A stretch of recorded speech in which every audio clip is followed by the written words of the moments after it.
Hello and welcome to News Tonight. I am Rhoda Ngonzi. In a bit, Elizabeth Nakakuni will join us on sign language. For now, let's take a look at the top stories.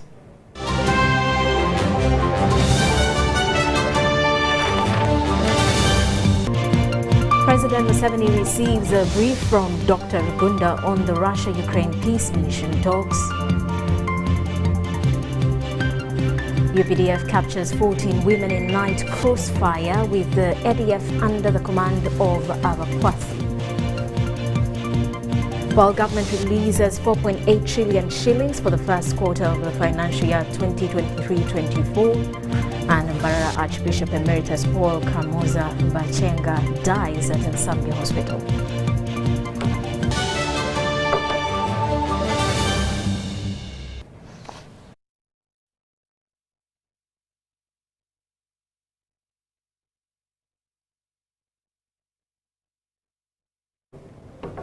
Hello once again. President Macky Sall has arrived in Uganda on a two-day official visit. He was received at Entebbe International Airport by the Minister for Foreign Affairs, General Jeje Odong, before he headed to State House Entebbe to meet his counterpart and host, President Yoweri Museveni. On arrival at State House Entebbe, the visiting president inspected a guard of honor before going in for closed-door talks with his host. Addressing the press shortly after, President Sall expressed his gratitude for the warm reception and emphasized the need to strengthen bilateral cooperation between Senegal and Uganda in various sectors, including trade, security, and intelligence. President Macky Sall of Senegal hailed President Museveni as a freedom fighter who has dedicated his life to ensuring peace and security prevail not only in Uganda but also across East Africa and the entire African continent.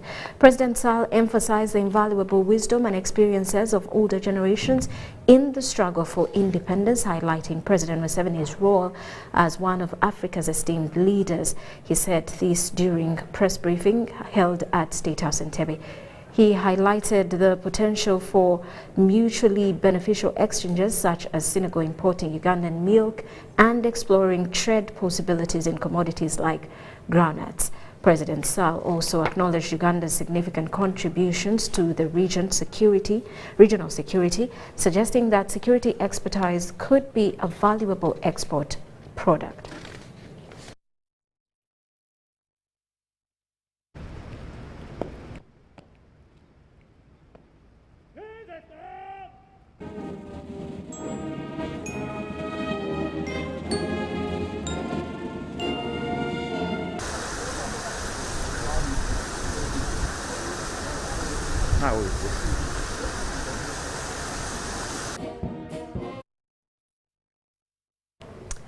And President Museveni has received a brief on the Russia-Ukraine peace mission talks that were held last month in the two warring countries.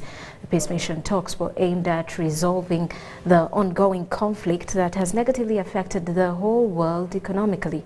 The brief was given to the president by the former prime ministers, Dr. Rhoda Ngonzi and Mama Mbabazi, during a meeting held at State House in Entebbe.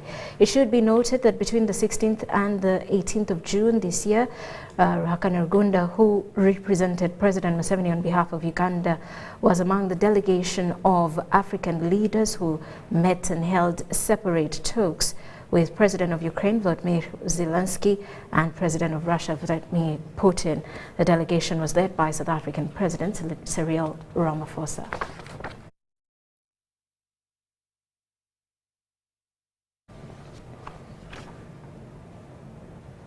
Now, the First Lady and Minister for Education and Sports, Janet Museveni, has advised young people to pursue the path of sexual purity and self-leadership, wise use of media and technology. She also appealed to them to apply godly view in all their choices to live successful and meaningful lives. The meeting, the first of its kind, was organized on the backdrop of the Regional Youth Summit for Northern Uganda, held at Sacred Heart Secondary School in Gulu under the theme, My Life, My Responsibility. And this was organized by the Organization of African First Ladies for Development Uganda with support from Uganda AIDS Commission, the National Population Council, and the Global Leadership Summit Uganda. The stakeholders were drawn from the education sector, government agencies, including a cross-section of district and municipal leaders, plus religious institutions from the Acholi sub-region. The First Lady expressed pleasure at meeting leaders with a mutual passion for the protection and development of the younger generation. She noted that God is interested in building a critical mass of leaders, including children, who have a passion for the development of the nation. I want to use this opportunity really to thank you because you have been here you've given some of your time to discuss issues that affect our children and to see how we can guide them along their lives so that they become useful, meaningful members of our society and responsible leaders tomorrow. Hope that indeed we are going to give this struggle our all so that we can be proud when we are no longer able to do so much, but when we see these young people in future doing more than we can do now, we'll be proud for that humble contribution we made in the building of our homeland. She urged the leaders to take their work seriously, saying that her burden for the nation's education drives her to pray every day for the character development of the next generation. Later on, the First Lady went ahead and addressed a mass gathering of over 3,500 student leaders, head teachers, and Gulu district and city officials during the closure of a 2-day life skills training for students from 10 districts in the Acholi sub-region that was hosted by Sacred Heart Secondary School in Gulu. This too was organized by the Organization of African First Ladies for Development with support from the Uganda AIDS Commission, the National Population Council, and the Global Leadership Summit Uganda. And this was held under the theme, My Life, My Responsibility. The First Lady urged the young people to do everything in their means to resist the devil so as to avoid being derailed through the media, modern-day technology, and other evils. She further cautioned them against negative peer influence from the company one keeps on life's journey. So please resist the root of evil and be cautious of people, including peers, who want to entice you into a lifestyle that disregards your values and your dreams to succeed. She observed that globalization through the media has the ability to corrupt minds and advised the young people to use the media with caution and wisdom. When you want to make a very important decision in your life, what do? You may have two options in front of you, and you want to make a decision to take one of the two. What do? The Bible tells us that you let the peace in your heart be the umpire to help you to make a decision. Think about those two options you have. What gives you peace? You may think, I may go there, but I'm not so sure. But here, I feel I can do this. This seems to give me peace. When you have peace about an issue you want to make decisions about, then you take that decision. That's the advice we get from the Bible. Mrs. M7 advised the young people to always seek guidance and advice from parents, guardians, and their teachers before consulting peers. She explained that parents and guardians are the first guides in a child's life, regardless of their socio-economic status or education level, while the head teacher and teachers are the learner's guide at school. Talking about the True Love Weight Cards, a sexual purity campaign which she pioneered in the 90s, Mrs. M7 pointed out that virginity is God-given, and once given away, it can never be regained. The headmistress Sacred Heart Senior School, Senior Helen Lamuna, appreciated the First Lady for convening the summit and providing young people with life skills to help them build morality and focus on their studies. Baguma William, UBC.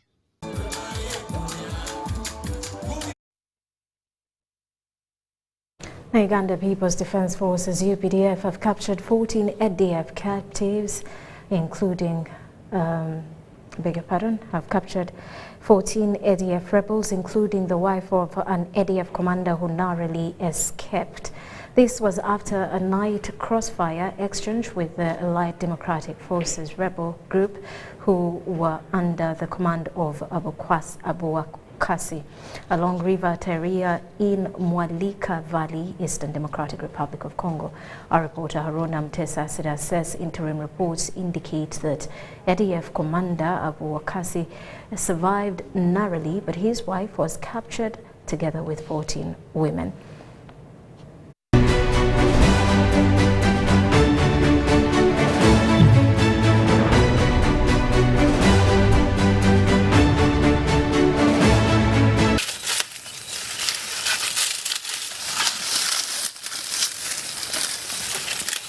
This is UPDF mobile unit striking Mwalika Valley after a tip of about ADF rebels' presence within the vicinity. Guns pointing toward the edges of the valley, moving slowly but cautiously maneuvering through the jungles towards River Taria. At the convergence of River Taria and River Semriki, UPDF engaged the first contact of ADF rebels at 11 p.m.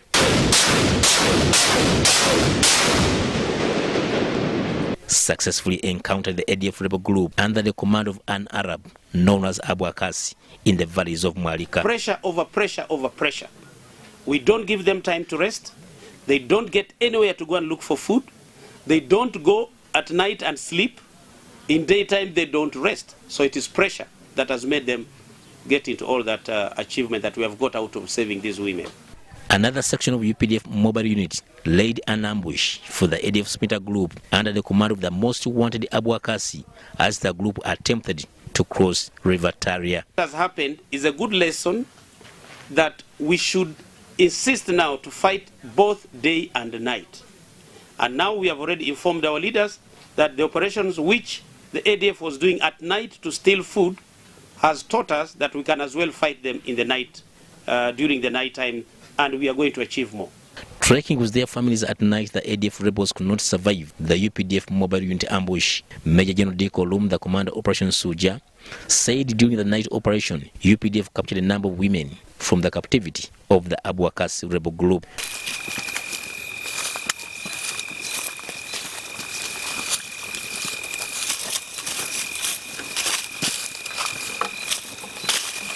That in a night operation, a very rare operation that we do in the night, ambushed a team of the ADF under the command of Abu Akas, and during that process, the main fighting team of Abu Akas ran in disarray, and of course the women, who were 15 in number, who could not run, remained behind and they got captured by our forces. It was so lucky that we didn't kill most of them because our target was to kill the fighters. But luckily enough, we realized that they were women. So out of the 15 who were captured, one unfortunately got badly injured and she died. But at least the 14 we captured, 2 of them were a bit injured, which we think we are treating them.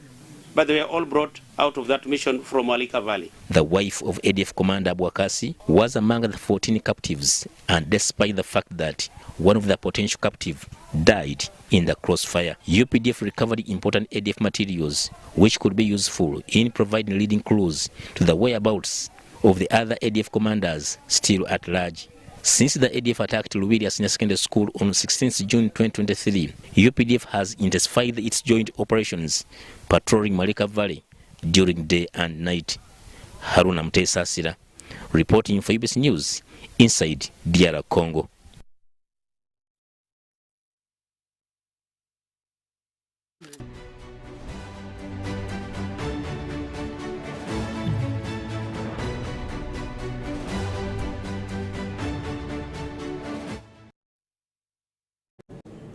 Now, the Electoral Commission has clarified that organizing any type of election requires money because activities involved have to be financed. Spokesperson for the Electoral Commission, Paul Bukenya, told UBC that the argument of lining up does not need money is wrong. Minister for Local Government Raphael Magezi announced postponement of the Local Council 1 and 2 elections due to lack of funds. The 1997 Local Government Act provides for functions of local councils, including the way they are elected. Local council elections are conducted at village level, and Uganda has over 71,230 villages, so every village will have a polling station. Besides organizing villages, the Electoral Commission compiles voters' registers, and here it recruits staff that have to be trained, deployed and supervised. If you want to see how big this arrangement is, compare it with the number of polling stations which we use for presidential elections, for example. In the last presidential elections, we had 34,684 polling stations. Compared to 71,000, this is times 2. And it is only citizens who are entitled to vote and to be voted for in LC1 elections. So we compile a register. And this register is not compiled in exercise books, where every candidate or aspirant can buy an exercise book and register their own version of the village. We print and distribute registration books, and some villages are big, some villages are small, so there's compilation of a register. There is also a process of nominating candidates, and the Electoral Commission emphasized that this requires having the right forms for the exercise that also requires finances. Recruitment of polling officials to assist the community in voting and acquiring forms where they record the results or require planning.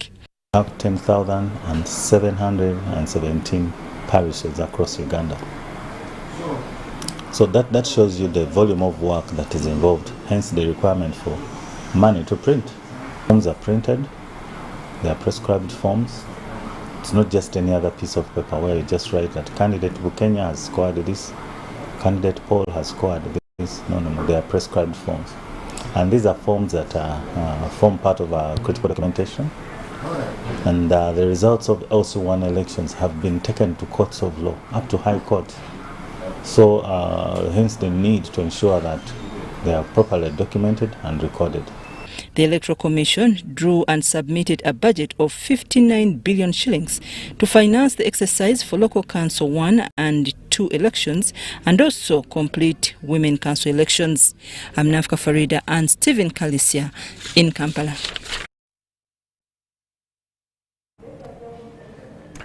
Now, in the last few weeks, the political climate in Uganda has seen a war of words erupt between warring factions of the Forum for Democratic Party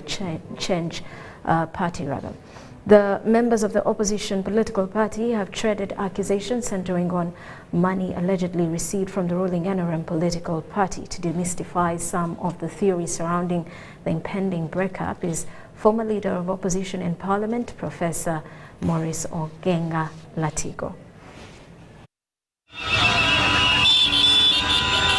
They were once united,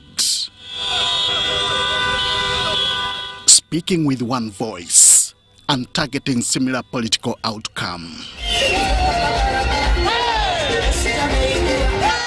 They at one time turned the same stones, opened and read the same pages, at the same time reading from the same scripts. Today, it is no more. Unfortunately, our internal elections a huge opportunity to position ourselves once again being selfishly bundled. The once powerful Forum for Democratic Change political party seems to disintegrate. The members are scattered. It is headed in different directions and seemingly chasing different dreams. It is common knowledge that we need to have leadership because it is 3 years overdue. The Honorable Semuju knows that. But where did things go wrong? How did this once powerful union scatter to the extent of threatening its honeymoon. Professor Maurice Ogenga Latigo is one of the founders of FDC. What you are seeing is people who were objective and had no interest other than building the party and offering alternative for the country have left. People like me, people like Muntu, and many other decent people. And in the end, the house remained with Besige, Nandala, and that group, and the new entrants of Lukwago and Semuju. Of the new entrants, Semuju, I can vouch for him. He has no monetary interest in being where he is.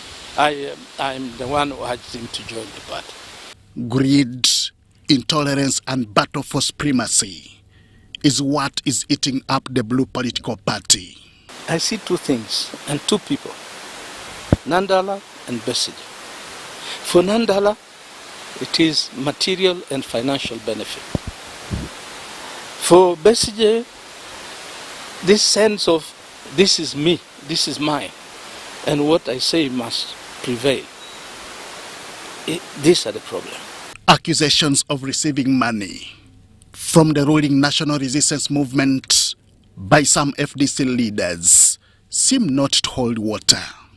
But one issue, the scramble for property, where the current FDC headquarters sits. That party headquarters, you see, FDC headquarters, is prime land. If you work out its value now, it is huge money. Somebody like Nandala is probably hoping he will be in control of the party, and they'll sell that thing and they make money. And I suspect Besige too may have that interest. So it's not about leadership of FDC. It is about self-interest. Where does this leave the current FDC party president, Engineer Patrick Oboy Amuriat? Professor Latigo submits. Whether you are in FDC, you NAP, you NRM, UPC, DP, we will all be victims. And for me, that is where my focus is. These are small fights. We can leave for the kids to play around with. But the bigger thing is to say, which way Uganda? It is a political encounter that cuts across all political parties in the country. So what way forward is for FDC in the political parties arena that are engulfed in similar circumstances? Nandala should not talk very much. I was his party opposition leader when he was chairman of Public Accounts Committee. If people want us to talk, we will talk. So they should stop that nonsense of accusing others of taking money from the president, of them being innocent, when they are crooks.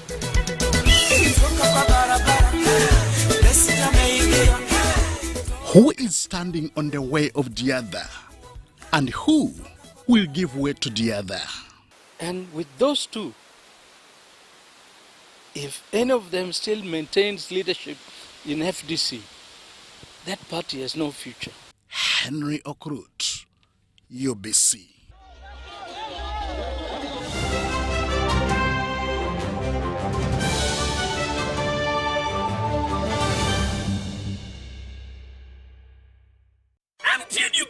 Uganda waranji batusako manrane chikona tena tekobo seko season yakuna savu July kuma Mount Papa's Hall usasule kwa MTN mobile money usasule kuma chitundu MTN usasule nega nkometano iga sistemu kagatano stamu enda munana hasha kwa MTN ufune tiketi yokati wabona kumulyango usasule mitwale ebiri yepe mitwale 5 ate meza ya milioni 2 munana July kodi ni hotel mkono mwenda July ni Can Resort Weza 15 July France Africa Jinja habili mbili July Maria Flema Saka habili mwenda July Afro Club Eka Sangati ate yoyo noku yingi na mutualo wafujini dwa musente Talent Africa Victoria University Suzu Property Consultants Pepsi Max Uganda Warranty ne MTN Do you need data collection services, data analysis and reporting, monitoring and evaluation systems? Then contact Mood Technologies, a professional research firm that has provided many organizations with timely research solutions for over 15 years. For more information, visit www.mt.co.ug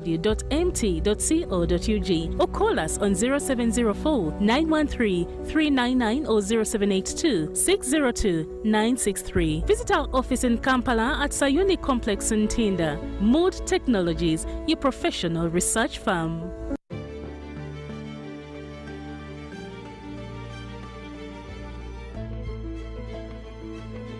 The land take for development of Tilenga, Kingfisher and East Africa crude oil pipeline projects in Uganda is approximately 6,900 acres, with close to 10,000 project-affected persons.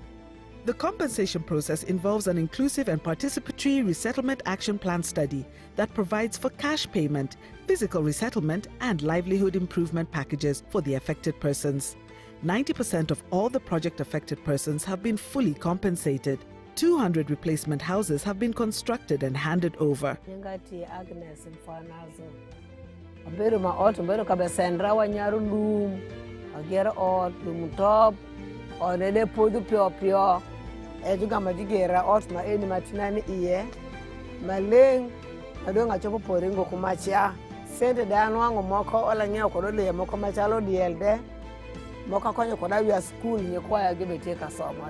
Communities are also engaged in vocational skills, agriculture, financial literacy programs, employment, and contracting opportunities to improve their livelihoods and grow community content. The Petroleum Authority of Uganda, creating lasting value in Uganda's oil journey. Introducing the Infinix Note 30 series in partnership with Airtel Uganda, a smartphone where style meets functionality. Take charge of the day with special features like the 108MP triple camera and 68 watts fast charge, and the best part is you can use this phone to charge other phones. You also will enjoy free 3GB from Airtel every month for 3 months on each new device purchased. Dial *100#, select data and devices to get your free data. The Infinix Note 30 series Spark, a connection in partnership with Airtel, a reason to imagine. At Timex Nutrition Center, we advise you on the right foods to eat, exercise profile to adopt, and lifestyle strategies which are compatible to your blood group and genotype. This empowers your body to prevent and treat many diseases like diabetes, blood pressure, arthritis, ulcers, obesity, and many others. For more information, find us at our head office in Kampala on Nassa Road, Conrad Plaza, 2nd floor, or call 0758 819 952 or 0778 288 361. We also have other branches in Bara and Jinja. Are you tired of high fees and slow transfer time when sending money? Airtel Money is here to revolutionize the way you move your money. We have revised our rates back to ground. Sending money from Airtel to other networks in Uganda, East Africa, and to the rest of the world has never been more affordable. Dial *185# and start sending money. Switch to Airtel Money today and experience unbeatable rates and top-notch services for all your local and international money transfer needs. Airtel Money, instant, secure, borderless. And in talking news, MTN has improved on their data voice bundles. You can now call across all networks for the same price. We've talked to several eyewitnesses on the ground, and this is what one of them had to say.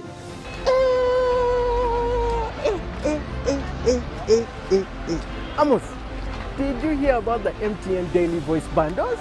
So, to join many more other Ugandans enjoying these MTN daily voice bundles, dial *100 *21# or use the My MTN app to start enjoying. Stay tuned for more offers from MTN.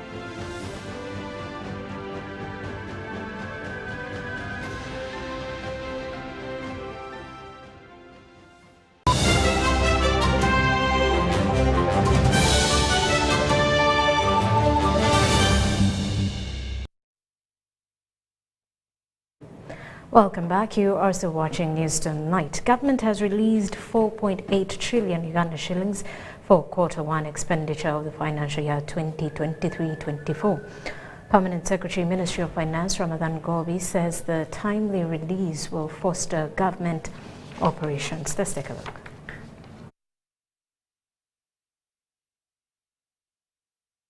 Ministry of Finance, Planning and Economic Development has released Q1 funds for the financial year 2023-2024. The Uganda shillings 4.8 trillion represents 16% of the discretionary budget.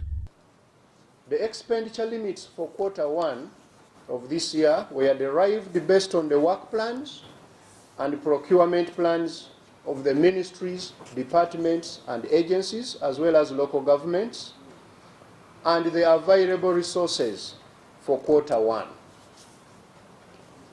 This quarter is going to run from July to September, and we have allocated or released 4.833 trillion shillings,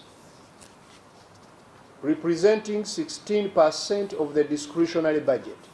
This financial year, government operations will underpin fiscal discipline, budget credibility, commitment to service delivery, and timely projects execution.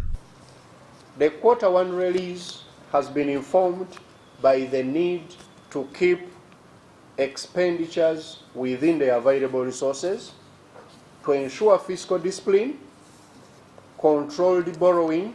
With Uganda shilling appreciating against the dollar during the month of June 2023 on 0.6% monthly, there is need for government procurement to be done in Uganda shillings.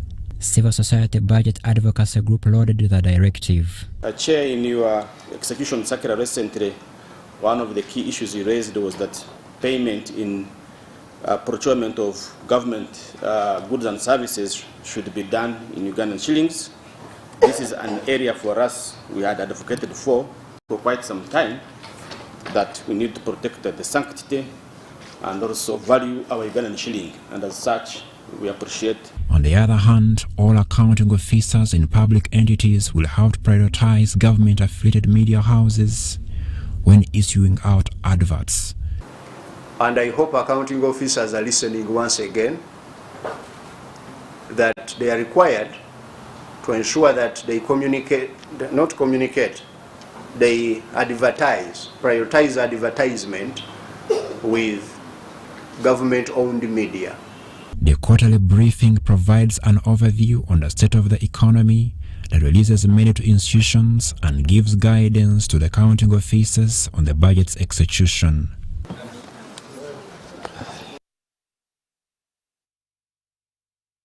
Nambara Archbishop Emeritus Paul Kamuza Bachenga died in the morning at Nsambya Hospital in Kampala, where he had gone for his routine health review. Bachenga died at the age of 79. The Archbishop Emeritus was battling with diabetes since 2009. He last appeared in public on the 22nd of April last year, when Mbarara Archdiocese was ordaining priests and deacons at a function that was also attended by the Prime Minister, Robina Nabanja. From him, the people, the way he was consoling people, and that's why everybody feels sad.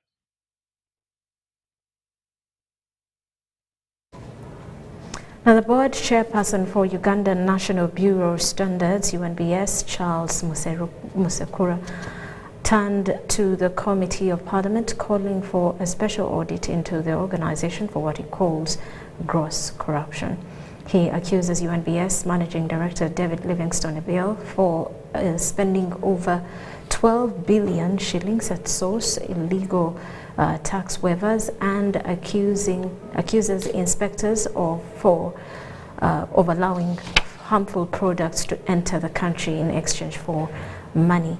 Also says his efforts to report these matters to the IGG have yielded no result. Now, the UNBS board and management were appearing before the Parliamentary Committee on Commission, Statutory Authority and State Enterprises. Philip Aguta has more. Is giving Parliamentary Committee on Commissions, Statutory and State Enterprises COSASE kicked off interrogations into the crisis at Uganda National Bureau of Standards, UNBS. Before the committee, UNBS board chairperson Charles Mosekura accused the managing director and the entire staff for corruption.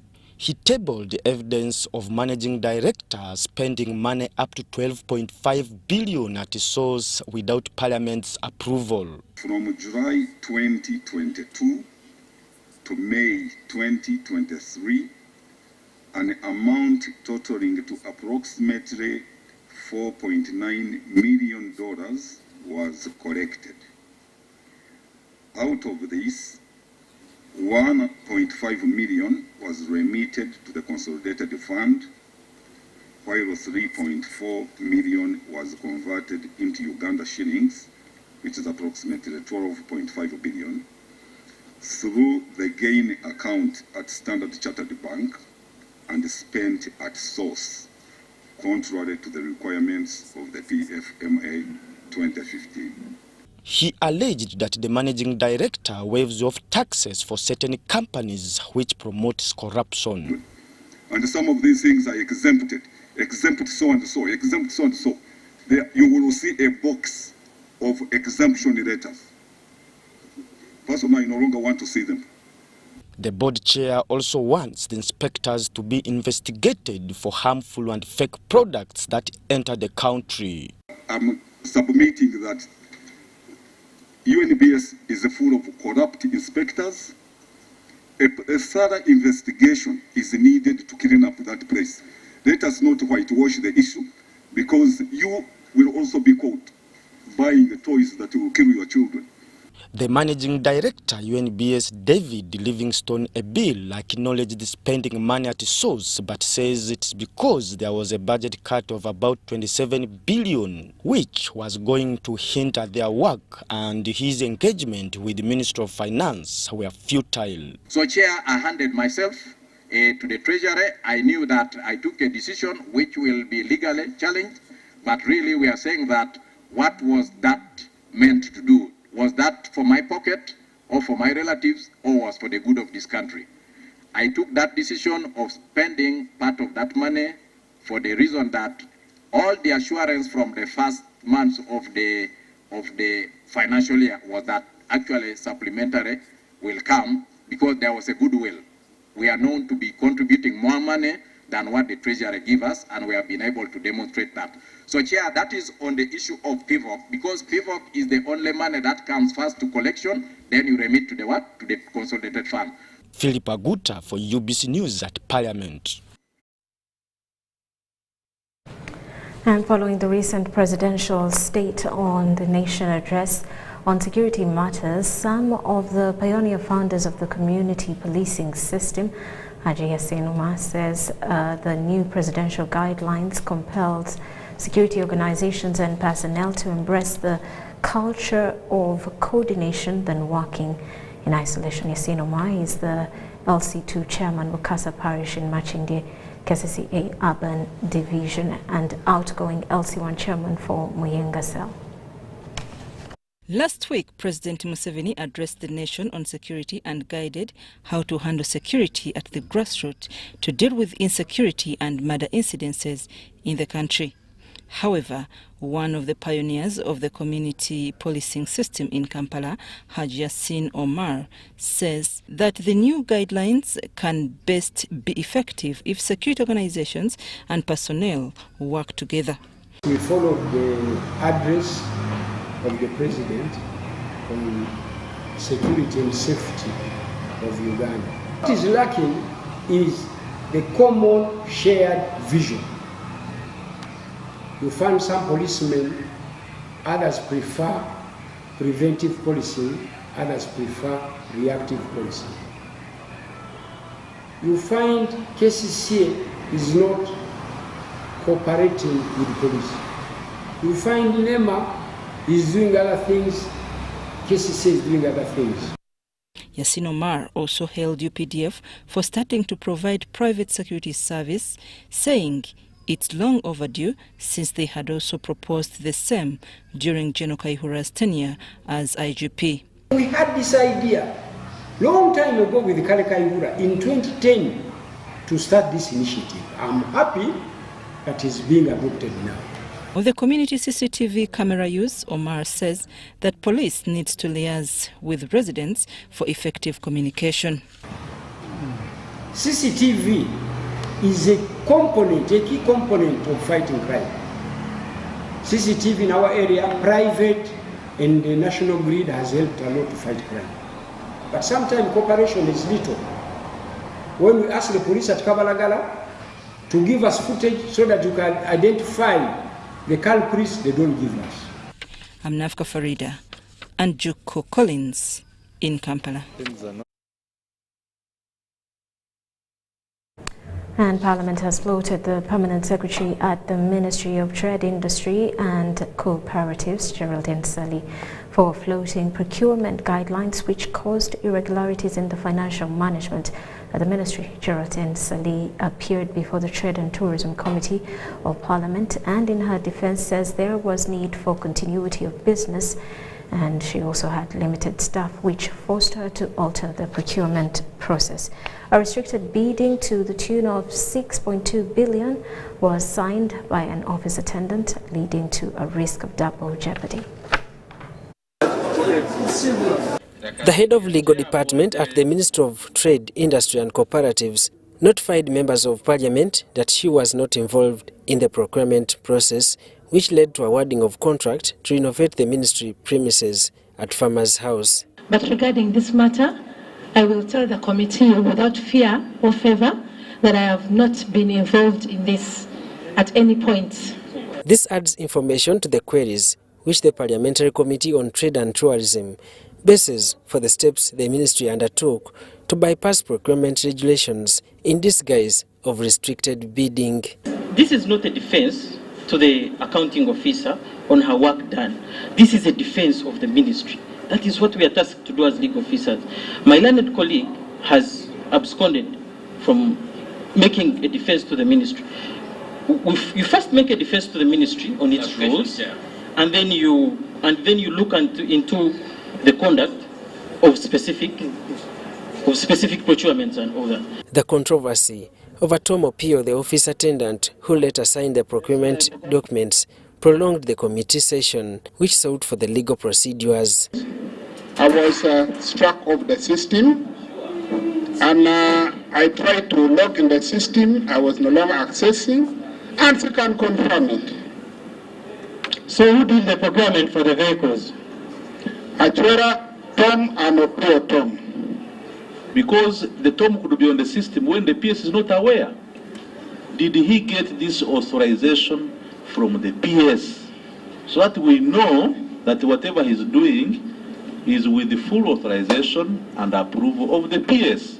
When you read section 45 of the Public Finance Management Act, I believe that the accounting officer, in exercise of her duties and her decision making, considers that she's doing so for the best interest of the budget control under section 45(2). Backed by the PS, Geraldine Sally, the ministry officials say that the time crisis and limited staff triggered the move for the restricted bidding, which cost was above the legal requirement of 500 million. I had also limited staff there because I only had Mr. Lapiem and Mr. Chwera and then also the office attendant. But the office attendant who was there was actually a graduate of Makerere University, Procurement and Supplies, and also has a diploma, so his CV is here. So this is a man who actually had potential, only that he did not find a job in his profession. If someone's job description is very clear, much as someone must be having a PhD, but the title reads that this is an officer attendant. Chair, is the PS in order? If the accounting officer in her wisdom thinks that in determining risk management, a certain officer can execute a budget better than a certain officer because maybe of sickness, it is within her powers under Section 45(2) to write to the Accountant General to designate an officer to perform those jobs. The Trade and Tourism Committee of Parliament, chaired by Mwine Mpaka, is in its final stages of investigating the misuse of the supplementary budget for purchase of cars and renting of offices by the Minister of Trade, Industry and Cooperatives. Daniel Mugoya, Gloria Gutabinji, UBC News. Minister for Health, Dr. Jane Ruth Acheng, has told the media that the malaria epidemic has gone down from 73 districts last year to 12 districts that are above the threshold. Acheng noted that the drop has been due to government interventions that were deployed to reduce the incidence of malaria in the districts.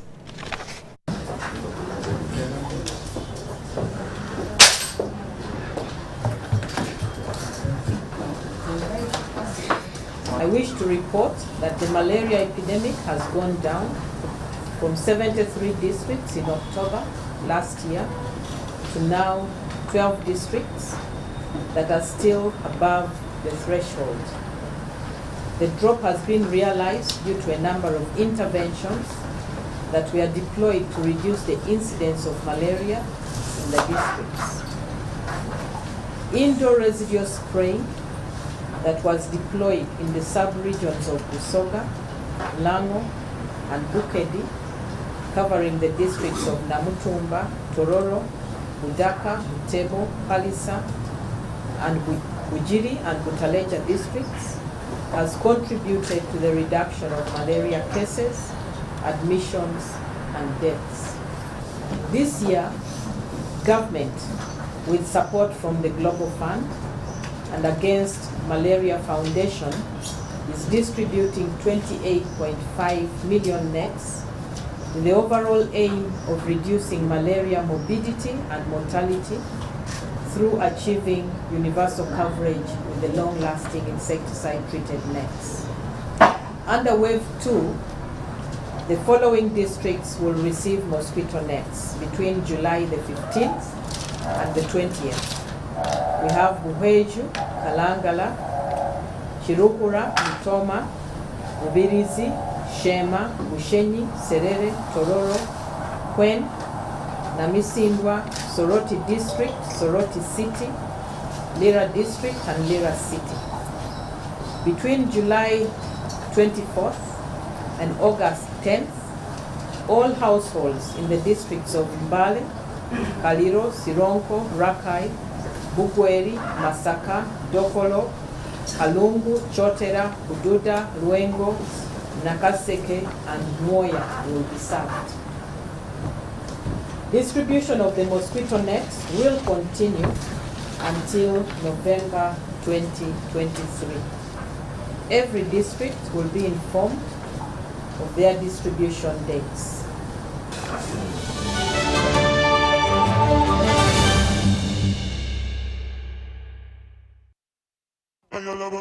This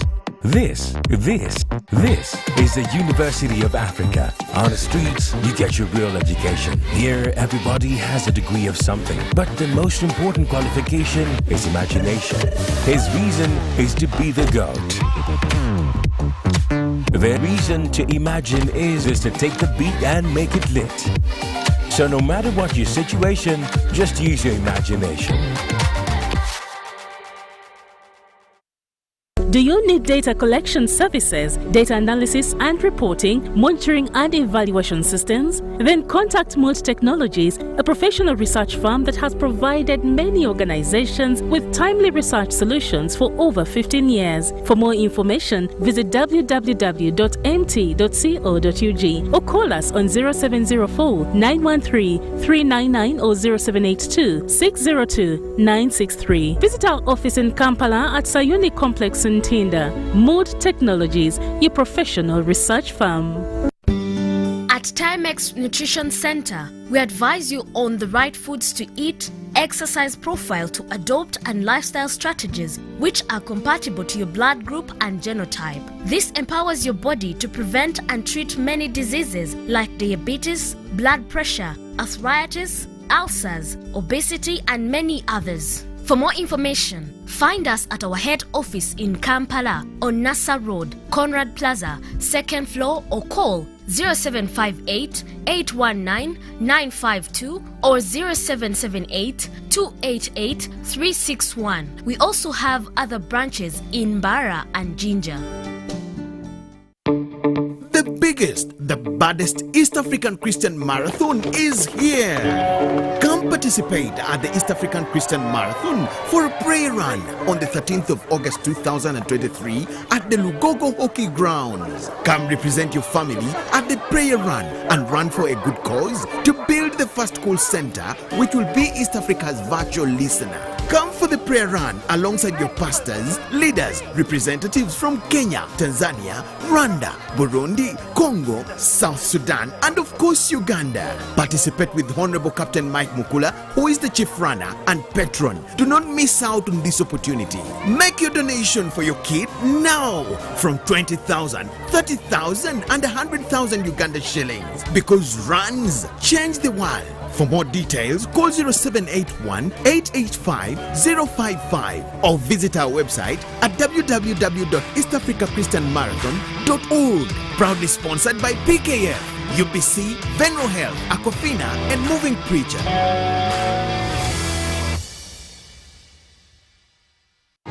Dear Airtel customer, we know that there are days when unexpected stays in hospital stand in the way of your family's welfare. That is why Hospital Center is here to give you up to 100,000 shillings every night you spend in hospital. Hospital Center also offers up to 4 million in funeral benefit. Dial star 185 star 7 star 6 hash to purchase Hospital Center on Airtel Money for as little as 1,000, 3,000 or 5,000 shillings a month. Your cover for the first 1 month is free. Hospital Center is underwritten by Prudential and powered by Turaco. Prudential and Turaco are regulated by the Insurance Regulatory Authority of Uganda. Airtel Money is regulated by the Bank of Uganda.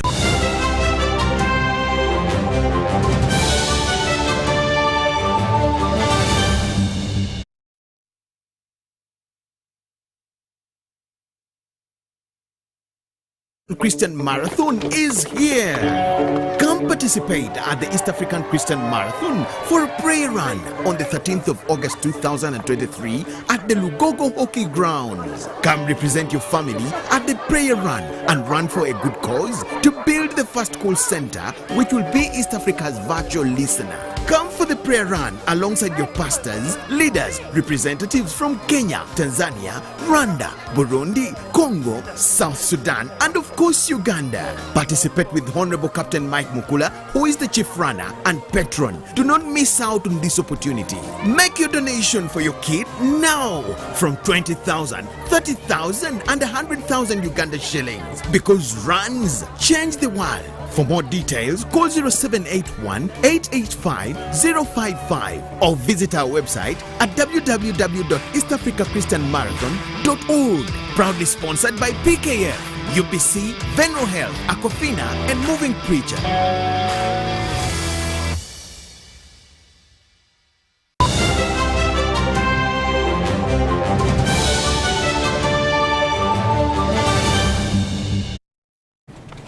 Welcome back. You are also watching News Tonight. The Katikkiro of Uganda, Charles Peter Maiga, is pleased that most of the people in oil extraction in Buhuka at Kingfisher Development Project are Ugandans.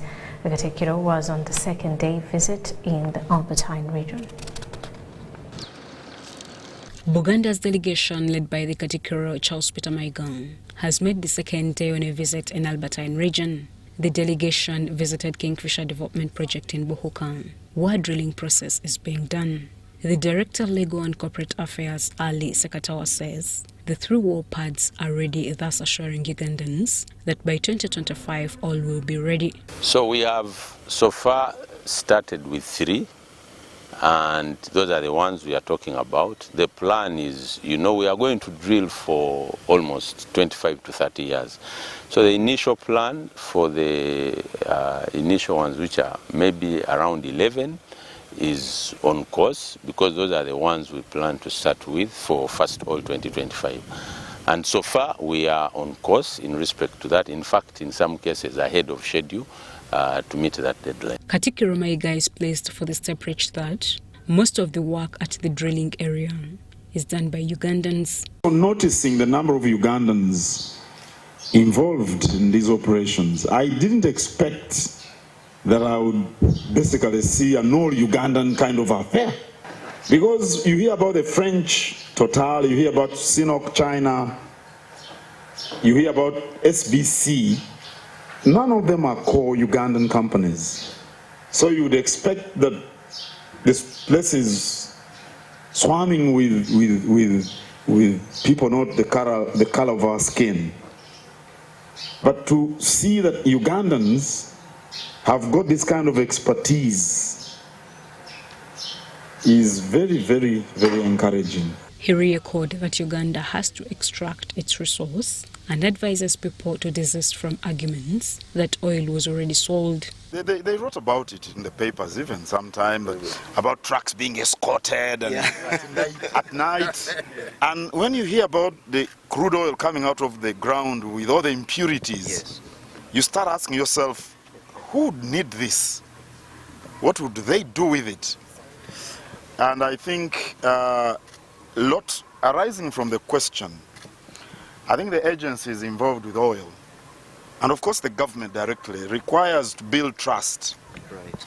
Public trust is of essence. Katikira is also concerned that Ugandans need to be informed on works of extracting oil. If the communities benefit from the natural endowments in their areas, they will be very supportive of the projects and the investments that come in those areas. So what I have witnessed, I'm sure I speak for myself and my colleagues, is quite encouraging.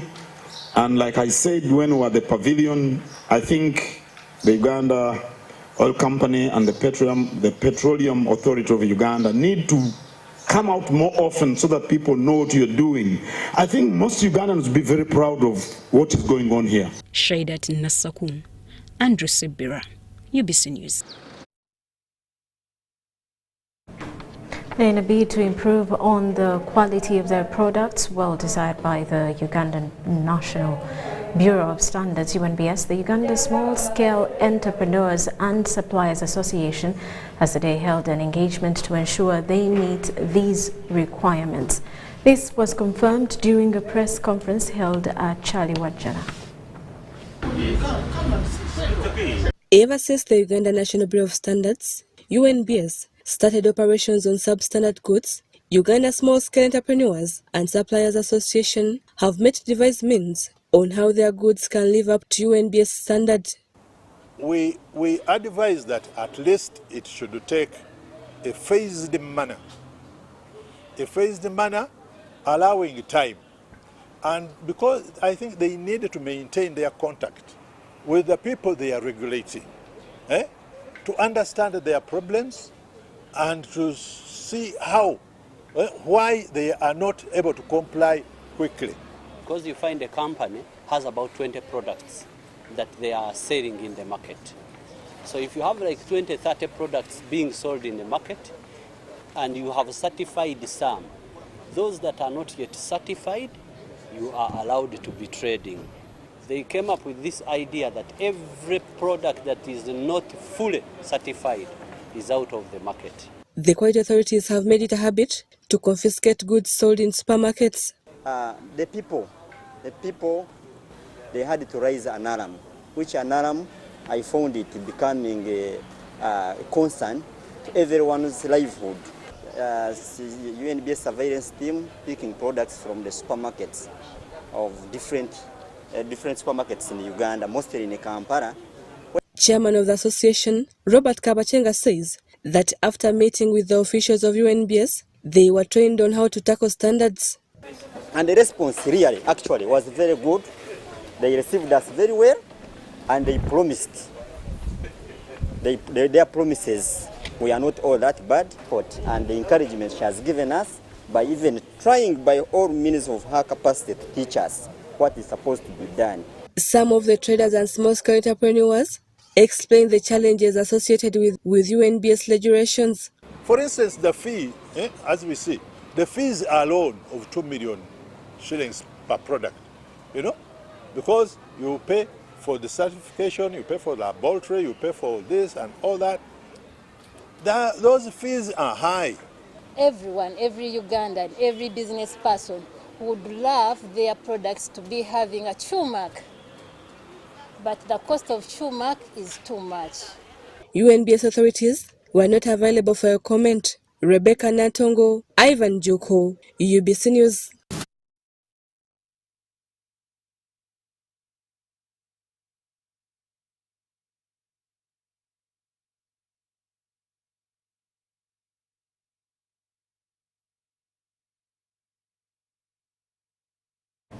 Well, and that sums it up for now. We do return at 10 o'clock with more details.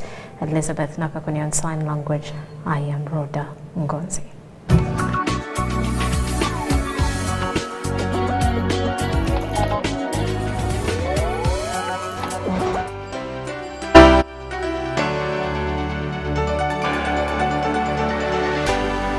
UBC, inspiring Uganda.